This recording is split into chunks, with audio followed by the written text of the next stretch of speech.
जय भोलेनाथ दोस्तों। मेरे चैनल पे आप सभी का एक बार फिर से हार्दिक स्वागत है, अभिनंदन है।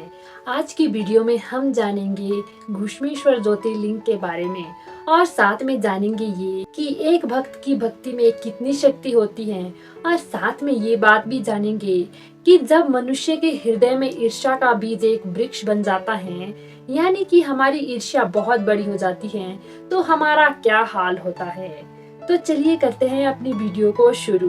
वैसे तो भगवान शिव के अनेक शिवलिंग हैं, पर 12 ज्योतिर्लिंगों का अपना ही एक महत्व है।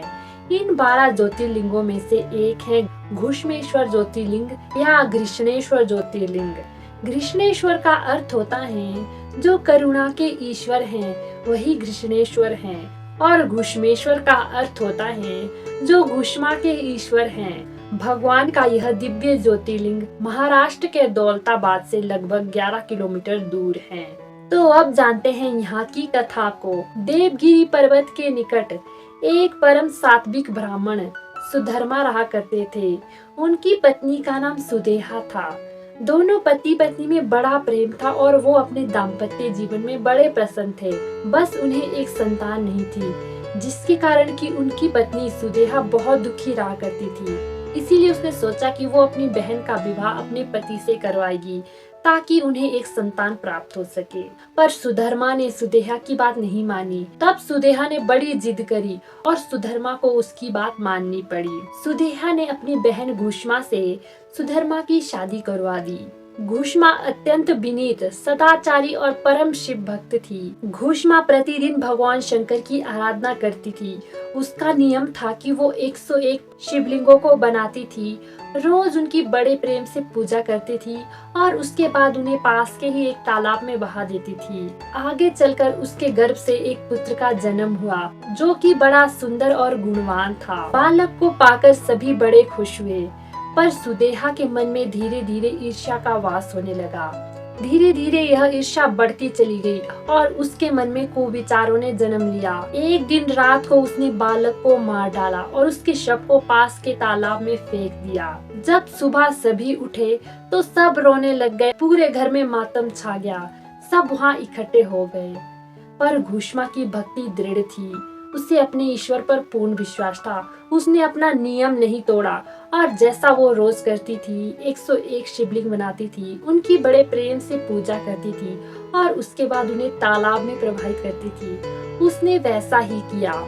जैसे ही उसने तालाब में शिवलिंगों को प्रवाहित किया तो उसी क्षण उसका पुत्र तालाब से जीवित होकर लौट आया और साथ में भगवान शंकर प्रकट हुए और घुष्मा को सारी बात बता दी और सुदेहा को दंड देने का निर्णय किया। पर घुष्मा ने भगवान शंकर से प्रार्थना की कि हे प्रभु, अगर आप मेरी भक्ति से प्रसन्न हो तो सुदेहा को माफ कर दीजिए।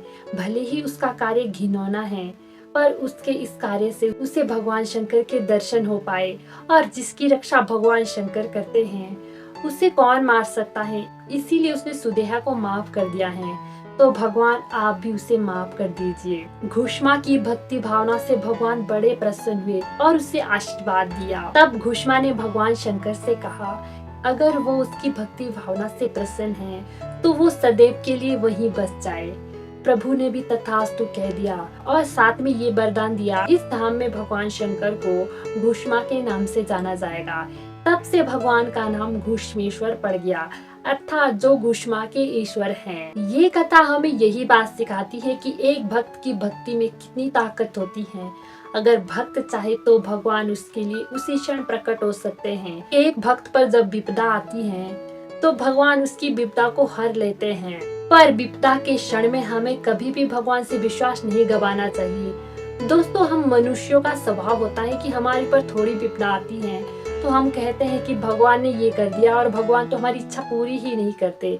हमें कभी भी ऐसा नहीं करना चाहिए। चाहे हमारे ऊपर लाख विपदाएं आए, दुख पड़े, पर हमें भगवान से अपनी आस्था को कभी नहीं गंवाना चाहिए।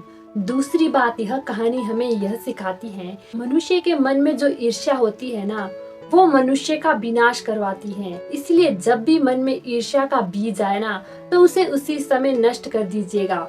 उसे बड़ा मत होने दीजिएगा, नहीं तो वो आपका विनाश कर देगा और आपकी बुद्धि को भी हर लेगा। जब भी आपके मन में ईर्ष्या आए ना, तो बस इतनी बात सोचिए कि किसी और को जो चीज मिल रही है ना, वो उसके कर्मों का फल है, और जो आपको मिल रहा है वो आपके कर्मों का फल है। अगर आप अपने कर्मों को सुधारेंगे तो आपकी किस्मत स्वयं ही सुधर जाएगी। आप जानते हैं इस ज्योतिर्लिंग के मंदिर के बारे में। इस मंदिर का निर्माण अहिल्याबाई होलकर द्वारा कराया गया है। यह मंदिर 40,000 वर्ग फीट में फैला हुआ है और काले पत्थरों से बना है, जो कि देखने में बहुत सुंदर लगता है। इस मंदिर में भगवान की, देवी देवताओं की अनेक मूर्तियां बनी हुई हैं और मंदिर की आंतरिक और बाहरी दीवारों पर अनेक प्रकार की सजावट की गई है। मंदिर के मुख्य द्वार के सामने ही भगवान शंकर के परम प्रिय भक्त नंदी जी की एक बहुत बड़ी प्रतिमा है और इस मंदिर के समीप में ही एक तालाब भी है, जिसे कि शिवालय कहा जाता है। ये वो ही तालाब है जिसमें घुष्मा प्रतिदिन शिवलिंग बहाया करती थी। इस धाम में 101 शिवलिंग का महत्व है, क्योंकि घुष्मा यहाँ पर 101 शिवलिंग की पूजा किया करती थी। ये मंदिर भक्त घुष्मा की भक्ति का प्रतीक है। तो आपको जब भी मौका मिले तो आप यहाँ जरूर जाइएगा, और अगर आप यहाँ गए हैं तो अपने अनुभवों को बताना बिल्कुल ना भूलिएगा। मेरी बातों को बड़े ध्यान से सुनने के लिए धन्यवाद। अगर यह वीडियो आपको अच्छी लगी हो तो वीडियो को लाइक, कमेंट और शेयर करना ना भूलिएगा, और ऐसी ही और वीडियो देखने के लिए चैनल को सब्सक्राइब कर दीजिएगा। मिलते हैं अगली वीडियो में, तब तक के लिए खुश रहिए, खुशियाँ बांटिए, अच्छे कर्म कीजिए और ईश्वर का नाम लीजिए। जय भोलेनाथ।